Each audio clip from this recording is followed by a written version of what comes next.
Hey guys, and welcome to another episode of the Tampa Bay Real Producers Podcast. This, of course, is the podcast that is made for real producers, by real producers, and with none other than Tampa Bay's real producers, as well as powered by Top Producers Nation, which is where you can go if you're a real estate agent who wants to be able to grow your business and become a top producer in your desired market. You can check it out at topproducersnation.com. There includes courses there, coaching programs, other forms of support, lead gen, as well as just an online portal for top agents to be able to share resources. Again, you can see all that at topproducersnation.com. So today we have a special guest, Miss Ali Schaaff. Yes, correct. Ali. I nailed it. Yes. Yes. Ali, it's good to have you here. How are you today? Good. Thank you, Don, for no doubt. having me. I appreciate it. It's a pleasure. We actually, Ali and I off camera just had a chance to meet because she was recently interviewed for the Tampa Bay Real Producers magazine. You're going to be seeing Ali in the November issue very shortly. So that's coming out within a couple of weeks here. So It's going to be exciting to learn more as you read her article shortly. I'm sure we'll dive into some of the stuff that you'd read about in the magazine right now, but it's good to have you here on the show for the first time. And so why don't we start a little bit with your background for people who might not know a ton yet about your story. Did you grow up in Tampa Bay? If not, how you got here, and eventually, of course, how you got interested in real estate. Okay, sure. So I did not grow up here. I actually grew up in Overland Park, Kansas, which is a suburb of Kansas City. So I'm a big... One of those nice Midwestern girls, Yes, huh? Okay. and a big Kansas City Chiefs fan. There you go. So there you go. Hopefully there's Lots more to be out proud there. over the last few years, huh? Yes. My friends aren't happy about it, but I am.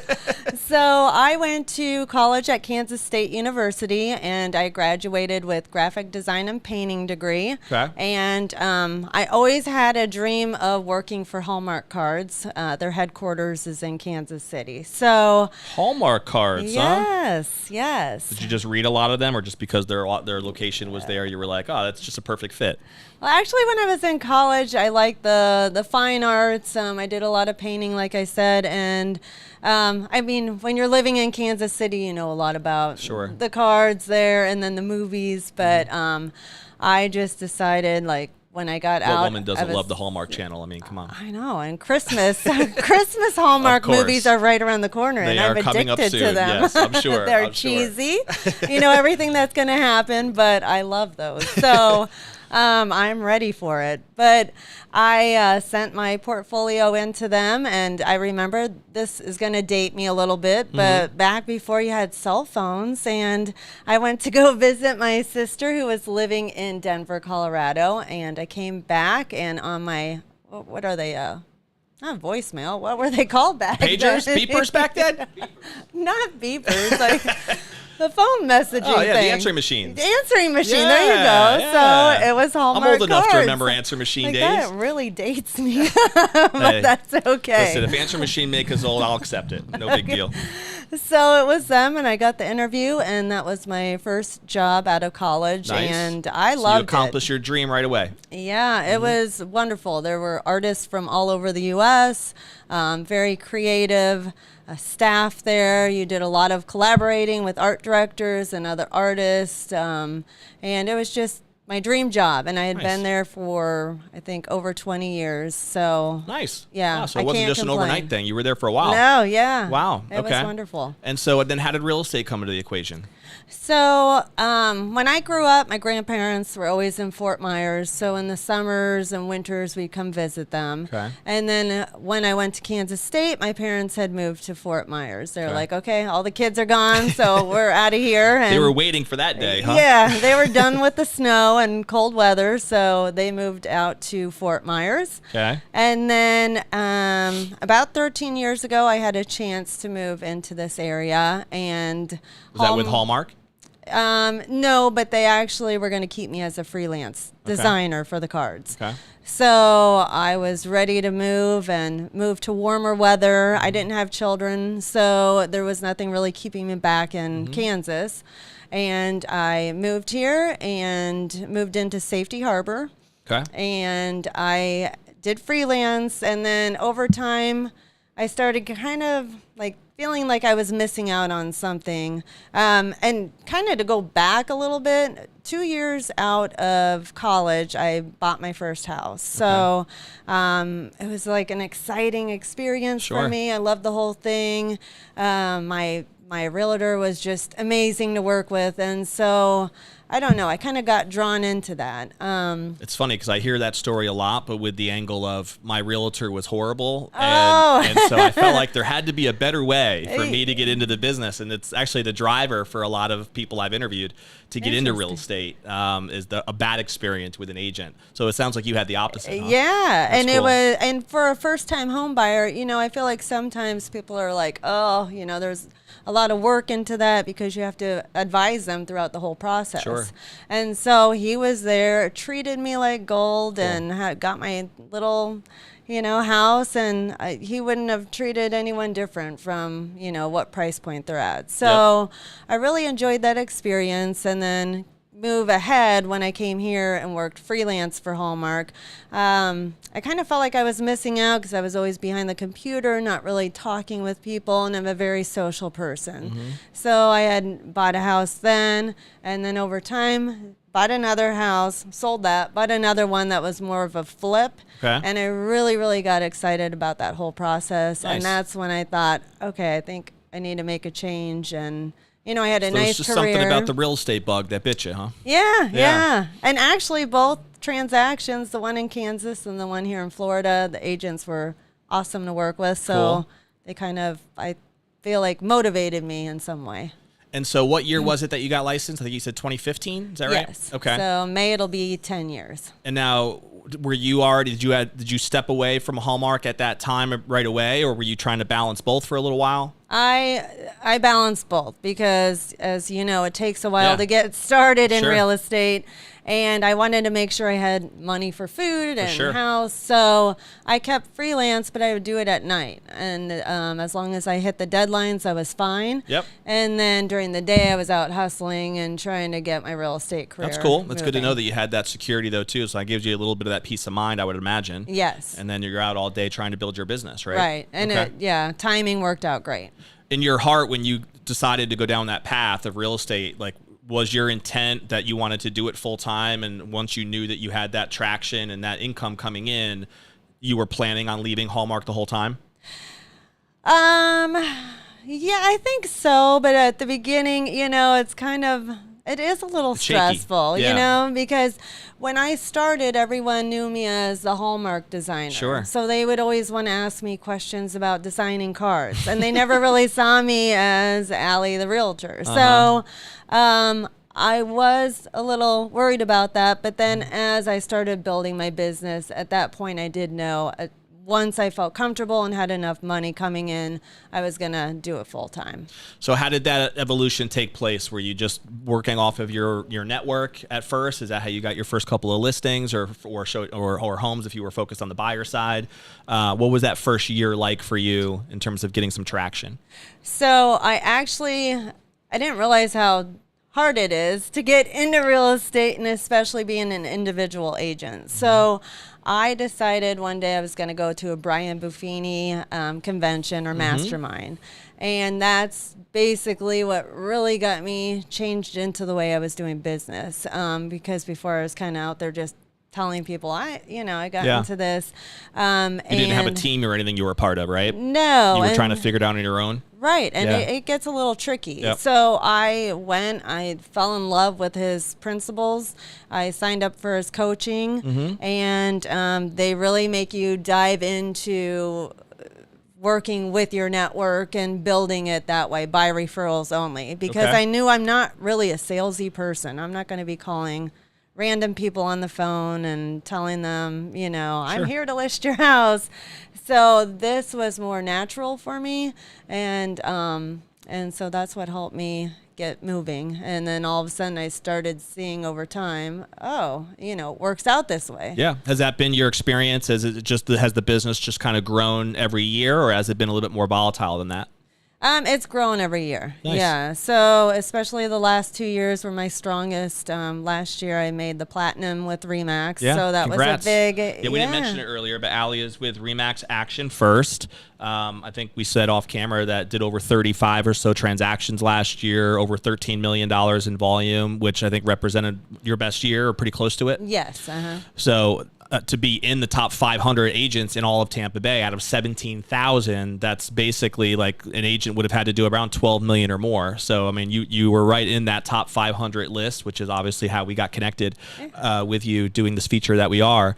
So I think it's powerful to kind of like help agents see the evolution, right, of a business, because a lot of times people maybe don't have the patience to see that through, right, to get to the success that you're at now, because you didn't do 13 million in your first year. No, right? No. I mean, I was struggling. I was really struggling. And so again, it was helpful, I would imagine, that you had the other job too, to be able to make sure you had income coming in. Yes. But if you think back at that now, like, is there anything that powerful lessons that you feel like you learned in those earlier years that you would have done differently, that maybe would have moved things a little bit faster for you? Or do you feel like everything just kind of went the way that you'd want it to go?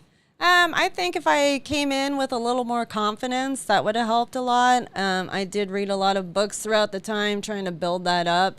I mean, coming from a job where I'm behind the computer and not really selling, it's a huge change. But as soon as I started looking at it as I'm not selling, I'm actually there to advise and help and market, it helped me move. So maybe if I would have gone in through that mindset from the beginning, view yourself as a consultant more than just than a salesperson. Not that you were viewing yourself that way, but yeah, I think that's how most of these top producers, I think, do view themselves, as operating on a consulting mindset, right? Right. That makes sense.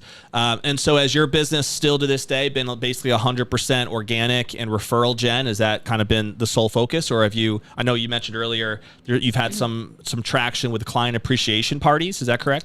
Yeah. So, and most of them have been referrals. Of course, you'll get some through like the just listed solds, or if someone sees that you've sold a house in the neighborhood. But the client appreciation parties this year coming up, I think, is my 8th one that I've done. So that's another thing Brian Buffini teaches. You know, you have to treat your clients, you know, like gold, like they're the ones bringing your business. So I want to show them my appreciation. The first year I did it, I had provided food and drinks, and I said, all I need for you to do is bring a bag of dog food or cat food or blankets, and it was going to the Humane Society of Pinellas County. So I did that for the first 5 years. And then the last couple years that I did it, I started getting more involved with Dogs Inc., which is Southeastern Guide Dogs. Okay. So again, yeah, we've actually featured them before. Oh my gosh, they're wonderful. We have a Making a Difference section of our magazine that's designed to help spotlight certain charities, and that's been one of them that we've done a feature on. Oh, they are amazing. I actually went to the facility and did a tour there. Nice. So I would just have people, when I switched over, because they have their own dog food that they're using for those dogs, I said, bring a donation. And then again, I provide the food and drinks. And then lately I've been getting local musicians from Safety Harbor that come in and play music. That's cool. Yeah. Did you say it's once a year that you do it? Yes, once a year. Very cool. And I think 2 years ago we had like $600 or something donated. And then this past year is over $2,000 that we donated to them. Yeah. And so have you found this to be kind of a way that has helped generate ongoing business from existing clients? Has that been, from a business sense, the biggest beneficiary of doing these parties, or is there something else that you think is even more important? Yeah, I mean, I think that's definitely important, but my main thing is to show the appreciation. I mean, they're trusting me, they're referring, and referrals is the biggest compliment, right? Yep. Because it shows that they trust in what you're doing, they like the way you run your business. So it's a big, huge, true appreciation for what they've done for my business. Totally. I do get repeat customers out of their clients, and then more referrals through there, I think, because they noticed that I'm not just there for the transaction of the business. I'm there throughout the whole process. And then beyond, we end up becoming friends, and then we have parties or happy hours, and it's more than just the business. And so the way it works is every client you've ever worked with, whether it was on the buyer side or listing side, is invited. Is that how you structure it? Yes. Okay. And then also people who have referred to me that may not have been my client, but have referred business to me. So your personal network that you know has helped you get business before. Yes. I love that. And so have you seen the number of people grow pretty much every year as well in terms of how big the parties get? Yeah. So this past one, I think we had a little over 100 people come. Very cool. Yeah. So That's awesome. It's a lot of fun. Yeah, I mean, and it's amazing to me how that more agents don't do that. You know, it seems like it's not that it's an easy thing to do, because I'm sure throwing the party is definitely involved, right? Coming from somebody who does over 40 events a year with real producers, there's a lot involved, right? In a lot of these event structures, and I get that. But still, it'd be such I think a smart way for any agent to want to give back and to their clients and show that appreciation, like you just said.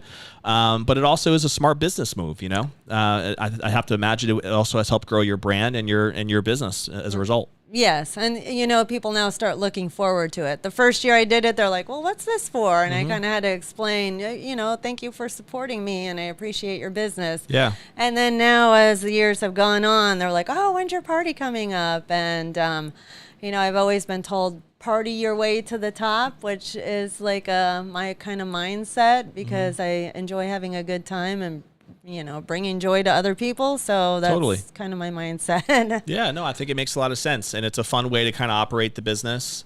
Has there been any other strategies that have also come alongside of your business now to help you accelerate growth, or has that been the focus? That's one of the focus. I know during COVID, Safety Harbor is a small community, and we're all really, really tight. There's about 17,000 people that live there. So during COVID, I saw a bunch of the businesses struggling to get people in the doors, and I'm like, there's got to be a way I can help the community.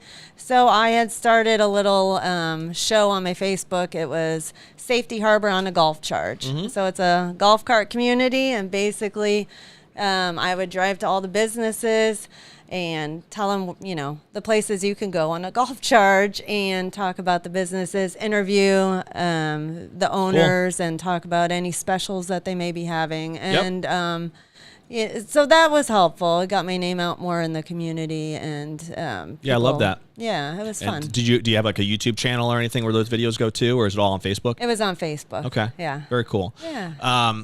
And so, do you find that the majority of your business now, Ali, comes in the Safety Harbor area? Is that kind of the niche that you've really done, that you feel like you've served the most, or is it very spread out? I would say maybe majority of it is in Safety Harbor. I do a lot of North Pinellas, but it's interesting because, I've worked with some clients that start in one area, and I've gone all the way to Orlando, not very often, but then as far up as Homosassa and as far down as Anna Maria. Okay. But again, majority, Safety Harbor, North Pinellas County. Is that something that you feel like you adopted due to coaching, or do you think it's important for any agent to kind of identify a community or a niche or a neighborhood that you really want to kind of get known in? Is that a strategy that you think is pretty critical? Yeah, because I know so much about Safety Harbor. I know all the neighborhoods. I'm actually on the planning and zoning board there. I try to really focus in on what is going on. Yeah.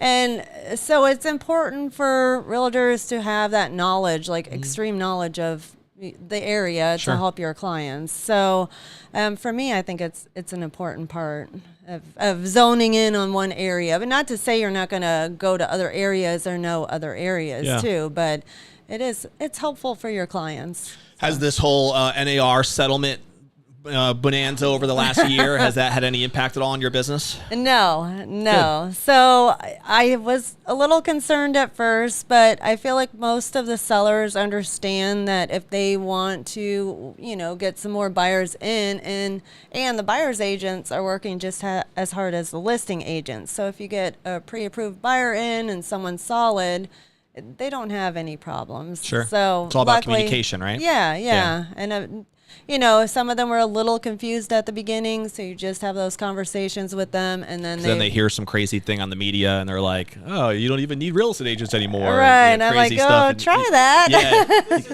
Yeah, exactly. We kind of have to flush out some misconceptions here a little bit. Is most of your business now on the listing side? Do you still do buyers showings as well? Are you doing both? What does that look like? I am doing both. I would say most on the listing side now, but I love working both. Buyers are so fun because they're so excited, and listings are great because you can market, and so I enjoy both sides. Just kind of change it up. Yeah. Is there a particular type of client that you feel like you really serve extremely well, or that you've had a lot of success with historically, or is it just all over the map? Probably all over the map. Obviously, condos can be a little trickier now in Florida because the HOA fees, and people are more, I don't know what I would say. A little bit more hesitant. Yeah, not to say that they're not great properties. Sure. They have all these amenities, so that price buyers have to understand it's going towards certain amenities. Yeah, but people a lot of times don't like costs that they can't control. Right. So I'm the worried. idea of always having that go up is a little bit of a scary thing for a lot of people. Yeah. Yeah. But I would say probably I do more single family homes. But any price range, like I said, I enjoy working with them all, so it really doesn't matter to me what price they're at. Have you found that your background with Hallmark, has that had any role in your ability to be a successful agent, from the design skills that you developed there, or do you do anything as far as your own kind of design work at all on the real estate side, or has there been any carryover? Yeah, I mean, one big thing, the card industry. So I still love sending out cards. There you go. That makes sense. The thank you cards, right? Yes. And it's a big plus because people aren't used to getting those in the mail. And so when they see that, usually they'll call me up and say thank you. So I've always been a card person. I still am. I do. Do you get like an unlimited supply of Hallmark cards still? Right? I have a lot. I won't lie. I have a lot. That makes sense. It's funny. We just had John Israel. I don't know if you know this guy, but we just had him on a panel yesterday. He calls himself the Mr. Thank You Project, which is all about thank you cards. Yeah. And so he talked at our panel. We do a monthly educational panel over at Whiskey Cake on the third Thursday of each month. You're more than welcome to come check it out sometime if you ever are available to. It's always during the day, so you have to give up a little bit of hours of work. But we do them always on the third Thursday. And so we had him as a special speaker yesterday, and he told his story about how starting this project where he wrote 5 thank you cards every day for 365 days. So it was a pretty big commitment. And he had like an accountability partner where if he didn't write a thank you card, he had to donate $1,000 to a charity. Oh, wow. So he was committed to it, right? Yes. It was a pretty big thing. And his story was about like the impact, of course, that had on his business and on his mindset and just the power of gratitude and all of that, right? So it was a pretty cool, I think it was a very timely message for a lot of the challenges that the market's going through with the storms that we just had, over the last couple of weeks, because he talked a lot about the ability to find the gift in all challenging situations as well, in which a lot of people are going through some pretty challenging times right now due to the storm. So anyway, it was a cool thing, but you bringing up the Hallmark cards made me think of it because there was a direct correlation there too, Yeah, and I mean, people appreciate that, getting that little piece, knowing that you're thought of that day. Totally. So Absolutely. it really does help. It's a lost art too, isn't it? Right. Especially if you take the time to handwrite them. Like, even though my handwriting is chicken scratch and I don't know if anybody can read it, I think there is some meaning sentimentally that just seems to come across when you take the time to handwrite a note to someone. Yeah, you can do what my dad does, though. He'll type it out. He's a lefty. Probably never should have been a lefty. You can't read his writing at all. Yeah. So he will type it out and then tape it into the card. So that's an interesting way to go about it. Yeah, that could solve some of my chicken scratch problem there, I think, Rob. Yeah. Cricket. Or figure out the printing side, I guess. So for people who, again, might not know you as well on the personal side, I want to give a couple thoughts there on just your story too. So when you're not jamming in real estate, what do you do? What do you do for fun? What keeps you busy? I love to play tennis, so I'm trying to get more involved with that. I do ultimate tennis. Is that different than normal tennis? Well, not really. It's the only way I can I was find about to people say, to ultimate play. tennis sounds intense. I don't know exactly what that is, but yes. So you just play like different games, but it's only way because I'll ask friends. They're like, I don't play tennis, so it's just like a group of people that I you got can you. do singles or doubles. You're part of a club? Oh yeah, Countryside Country Club. Okay. Yeah, Nice. so my boyfriend and I just joined so I can play more tennis. Shout out to the tennis boyfriend out there. Yeah. That's good. Just got to deal with all of that. Yeah, I played tennis a little bit too, growing up in Connecticut. It's fun. I always, and I've started getting into pickleball a little bit now. More. Oh no, You're not a pickleball gal? No. Is that like for people who are really into tennis? Like that's insulting to consider the pickleball arena? No, I mean I know people It that is kind play of tennis. cheating in the tennis world, isn't it? Yeah, I mean they've switched. Some people have switched over, but Right. now I like the running and the. Yeah, there's a little bit more Yeah. work involved in tennis Yeah. for sure. Yeah. But I mean, the pickleball. real rackets. I You get go, it. you bring your drinks, right? You got to have fun doing I that. haven't done it that way, but it might be a way to do it. Yeah, I have not experienced it on that side, but I've just enjoyed it as a fun little game to play with a couple of the buddies every now and again. you know? Yeah, I'll have to try it sometime. I'll give it a try. So you're a tennis gal. Anything else that keeps you busy? Love to travel. So, you bring your computer. You still got to do a little work, Sure. but it's a nice way to like just get unplugged. And I think it's Now you're important. still an individual agent, right? You're not running a team at this point. Right. Okay, so your business is still completely on you. Yeah. Okay. So it does make it a little tricky when Sure. you want to go places, Yep. but I've been fine. Like the last place we went was Turks and Caicos, which Nice. yeah. And when I like to go on vacations, I want it to be like quiet and relaxing, but you can get stuff done there. Do you have a favorite place that you visited? That would probably be my favorite. Yeah, just the beaches are gorgeous there, right? Oh my gosh. Right. It's like, I mean, we have gorgeous beaches here Right. too, but it's, I don't know, trying to find that time here, I don't ever find Yeah. because I have excuses to, okay, I need to go work and do this. Well, when you actually set a time to go on a vacation, then you can truly get away. Right. Yeah, that's true. Even though the beaches are gorgeous here, like you said, if you're still close enough to home, it almost feels like you're still can't completely disconnect, right? No, right. Right. Because then I'll think, oh, I got to go do this. I got to call this person. I got to go check on this house. Right. So, Yep. yeah. But when you're thousands of miles away, that's not even an option. No. Sorry. I'm here to completely unwind, and that's the way it's going to be. Yes. All right, couple rapid fire questions for you, Allie. Ready? Oh, boy. Okay. Do you have a favorite book or author, seminar that you've ever attended that you feel like has made a huge impact on you personally or professionally? Yes. Power of Positive Thinking. That's a huge one. It's an old school one, right? Is that Norman Vincent Peale? Yes. Yeah. I've My dad probably- gave me that book many, many years ago. It's a good one. Mm-hmm. I mean, I've probably read it like 5 times. I think it's important, especially you're working and you have all these obstacles that come up, but as long as you're staying positive, I feel like you can get through those Sure. obstacles. Our mindset is pretty much everything in terms Right. of how we react to all kinds of situations, right? Yeah. I like it. I don't think anyone else has brought that up on the show so far. So, I mean, and that's like an old school, that's an OG one right And there. I'm not that old, but No, well, I mean, Well, listen, I maybe. love reading old books that were written in the 1920s and other things. Yeah. Like, if you could find one that has that knowledge from it, which that does, so that's cool. Do you have a favorite movie?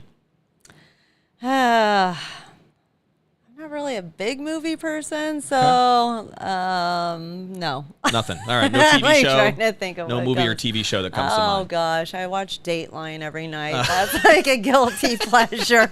I don't know if I should admit to that, but yeah. Hey, I'm glad you could throw it out there. We're gonna not edit it out, so it's all good. Don't worry about it. Thanks. I like it. I like it. All right, and so how about a favorite food? Favorite food would probably be pizza. There you go. Yeah, Nice and simple. pizza, So if a yeah. client wants to get on your good side, that's the way to do it, huh? Pizza Just and a little- wine. There- I mean, Your wine's boyfriend not a must food. love that. It's a fairly cheap date. That works. That works well. Yeah, depending, I guess, on the wine. You're Yeah, true about I'm that. picky yeah. about wine, so it's not always cheap. Are you a bit of a wine connoisseur, are you? Yes, Yeah. yeah. So I went to Italy too, and Nice. oh my gosh, the I've wine been there there. 2 years ago. They serve it like water, though. It's like table wine, basically, Yeah. right? Every time, I remember our meals were like 5-hour events every time that you'd sit down at a restaurant. It was awesome. Yeah, I think they told us you have 1 cup of coffee in the morning because Mm-hmm. they're like, don't be American and get these big, huge things of coffee. Yeah. And then they said, you Espresso. either switch to water or wine. And I'm like, I think I could live here. That is true. That's the culture. And then they still take the siestas every day too, don't they? Yeah. Yeah. It works out well. Who wouldn't love that? Yeah, exactly. All right, I have what I'm going to call our legacy question for you. Ready? So, when that day does come, right, when you're sitting on that rocking chair, hopefully many, many, many, many years from now, and you're looking back on what you think you want to be most remembered for, what you'd want your legacy to be, what do you think that would be? What would be most important to you? Probably someone who's a truly good friend, a listener, someone who's giving and caring, and just overall a good, genuine person. I think in the end, your money doesn't go with you. That really has no say in you at the end. No eternal value. Yeah. No. So it's just to treat people with kindness and help out any way you can. Very aligned with someone who throws client appreciation parties every year, right? Yeah. I can see the alignment there, so that's cool. All right, we're gonna put a bow on the episode, and I told you it would be painless, right? This went quick. It was painless, and you did great. You did really well. So. For people who might want to pick your brain, I think what's cool about your story is that you have seen consistent growth year upon year, and you've done it really what some would call the slow moving way, right? Completely organically, 100% referral generated, using some coaching, which I think is a smart tip that you shared. I love the client appreciation ideas that you brought up. So if an agent possibly is kind of newer in the business potentially and sees your path and says, all right, so there is hope, right, to get to the next level. Maybe I should start to implement an idea or two that Ali shared. What's the best way for someone maybe to reach out to you if they wanted to pick your brain? All right. So I would be happy to answer any questions and have conversations, meet up for coffee. You can feel free to call me at 727-463-3347. And I also have a Facebook business page. It's Ali Schaaff Realtor. So you can look me up on Facebook as well, and I'd be happy to help you guys. And Schaaff is 2 A's and 2 F's. Yes. Right? Let's get it right, people. 2 A's. German name. Are you 100% German? No, my mom was Irish. Okay. So. There you go. Yeah. I'm actually German. I'm 50-50 English and German, so I got some mutt in me too. Yeah. I think we all do. Yeah, I guess so. Most people anyway. So, no idea what you just said. We're going to end our episode with a challenge the way we always do, which is to a call to action for anybody who is listening live through YouTube or any of our other platforms, or if you're listening on any of your favorite podcasts, podcast platforms. There's about 20 or so out there. And by the way, if you don't already subscribe to our podcast, just click the button below. That way you'll be notified every time a new episode drops, which is weekly. We drop episodes every Friday. And so what is one action step that you can take from this conversation with Ali today that'll help propel you forward personally or professionally? Maybe it's the client appreciation party idea. To me, again, I feel like it's kind of crazy how many agents don't do that when it would be such an easy way to implement something that would be fun in your business that I think would add a lot of value to just the way you feel about your business. And so the client appreciation party might be that tip, or maybe it's the Power of Positive Thinking book that Ali threw out there that you need to pick up. Or maybe it's just her story of inspiration that you might want to pick her brain about, so that if you're struggling in those early years, realize there is a path to be successful. You just got to stay consistent. Or maybe you just need some Hallmark card ideas, and Ali can help you with that as well. But what is it for you?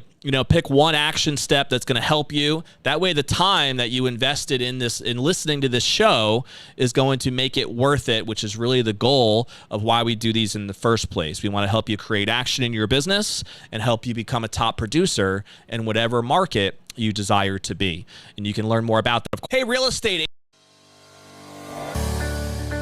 out the details of our program and how we can help you get there. So thanks again to Ali for being here today, and we'll see you on the next episode of Tampa Bay Real Producers Podcast. Hey, real estate agent, stop scrolling and listen to this if you want to be able to grow your business. Are you struggling to grow your business right now and just hoping that you're going to become a top producer one day?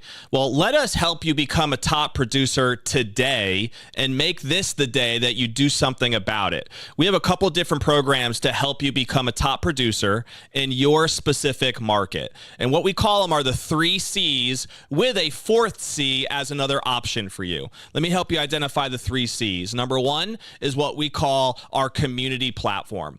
We have a community platform that allows you to be in a community with other top producers, people that you know are producing at top levels in different markets all over the country, sharing best resources, sharing ideas, and of course, as you know, proximity is power. So if you want to be a top producer, it starts with being in a community that allows you to learn from other top producers. The second C in that mix is our course. We have an online course built into our community, which has 82 lessons on it, all designed to help you become a top producer.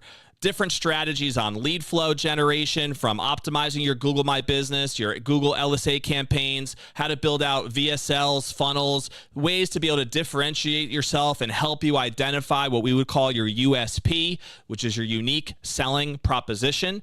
This is all in this course to help you build it out. You can do it on your own time. There's no rush. You can take your time to do it. Or if you want, you can take advantage of our program, which is a done-for-you service to help you execute and implement everything in the course through our trained creative marketing assistants who are there to help you hold your hand and get things done to the next level. The 3rd C is our coaching opportunities.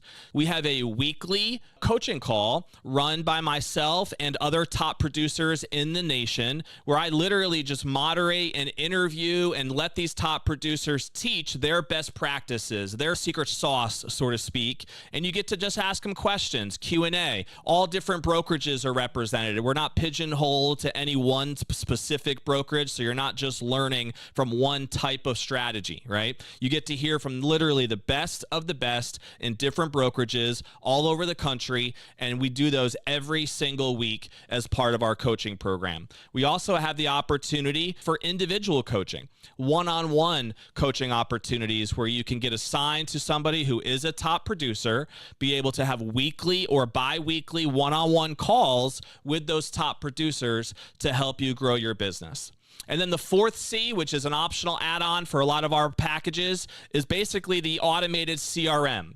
I hesitate to use the word CRM because really it's more of a business automation platform than it is just a traditional CRM. But I'm talking about a platform that will build out websites for you, will build out all your sales funnels, can manage every lead. You can upload your entire database into that. There's built-in AI automation to allow you to communicate so that somebody's working for you and it's not just you all the time having to manually communicate to all your leads. There's ways in there to build out lead flow campaigns to help you with open houses, geofencing strategies that are in there, and much, much more. When I'm telling you that's just the tip of the iceberg with this automation platform, I could talk about it for 20 minutes and it wouldn't do it justice. So ultimately, that's another option that we have for somebody who definitely feels like you need to up your game.